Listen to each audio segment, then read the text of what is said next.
So I think one of the hardest things about communication is like I really feel like fundamentally the difference between sincerity and insincerity really is everything, because when someone is sincere, then really you just go into their head, and then you can kind of like if you were in their head, you can understand why they had this attitude towards whatever it is at issue, right? Like like it's just insincerity completely is this artificial sort of like very human kind of like sure, animals have been recognized, and plants too, to use deception in like the battle like conditions of the natural world. But when you're just like trying to figure something out with someone, it really isn't a battle like condition. It really is teamwork, right? Because like whatever you're trying to figure out is like the neutral ground between the two of you. Um, and in a sense, like whatever's in your head is also like neutral, right? Like literally, if you believe X, whatever it is you believe, right? Let's say it's something about like an opinion or whatever. The fact of the world is that that's your mental construct.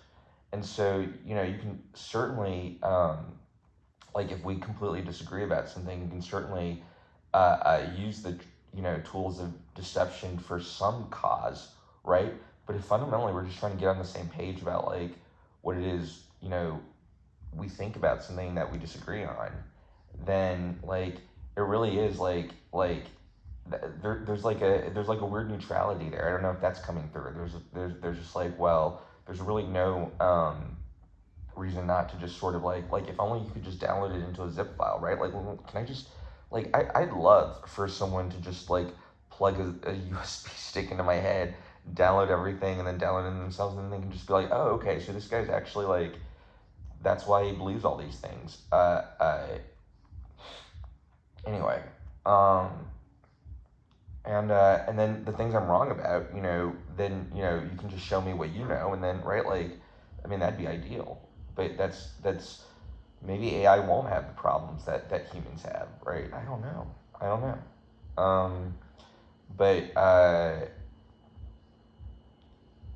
I guess what I'm trying to say is like I'm always trying to figure out ways to interact with like different brain states. And when I say brain states, I literally just mean like opinions and like subjective feelings about anything, et cetera, et cetera. And yeah, and in that sense, like that really is like the way in which I feel most floating above, or just aside from, apart from everybody, because I feel like all humans have this like brain energy activity going on, and so I think like it really is incumbent on um all of us really to try and see what's going on in that way as much as possible, and then see just like again what we like all tend to have in common.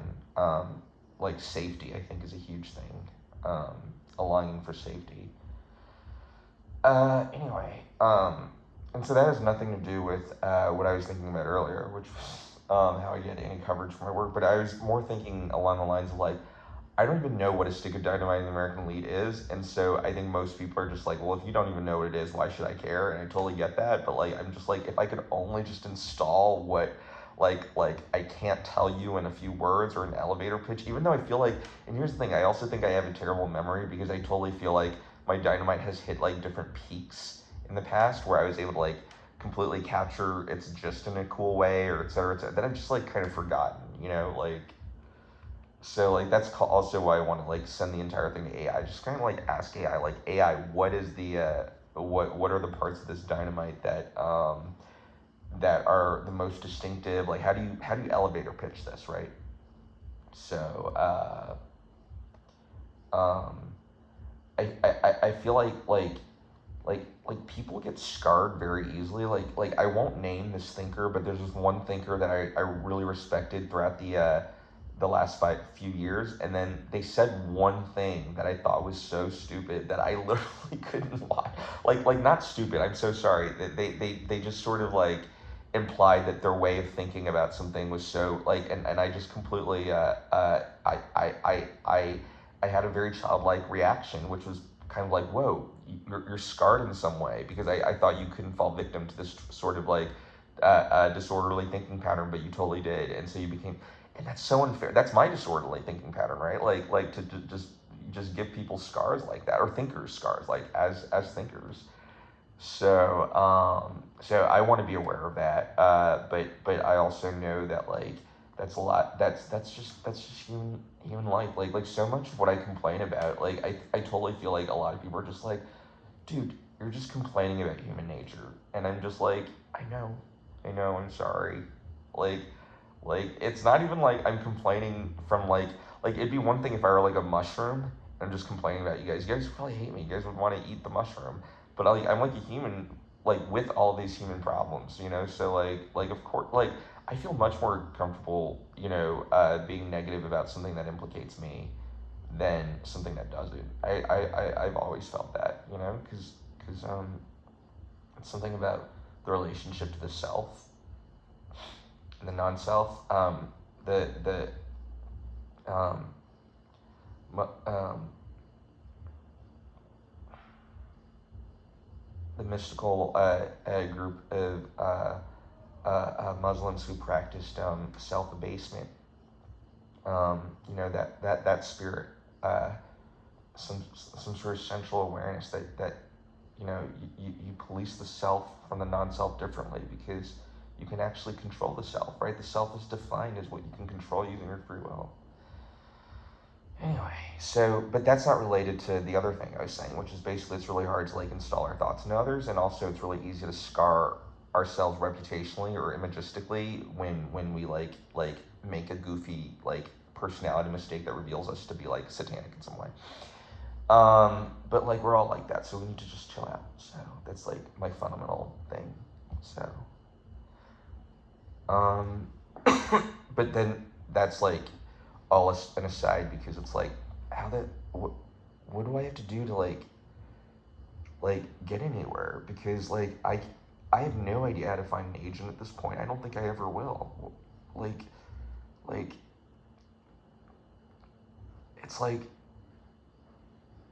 I like, if my entire career is set up to be a literary agent, I wouldn't want to deal with Colson Lynn, right? Like, you know what I mean? Like, it just doesn't even make any sense. Like the thing, whatever Colson Lynn's energy is, it doesn't make any sense for like the traditional systems, right? Like I even hate the word traditional systems. Just like realistically, like I can't find an agent, right? Like I can't get a journalist to care. I can't write like the whole thing is just like it's just not gonna work. So yeah, well, whatever, right? It's just life, really, at the end of the day. Um, I'm very, very, very lucky. Very, very lucky. Very, very. So, anyway, um, that was all like 8 minutes about nothing, huh?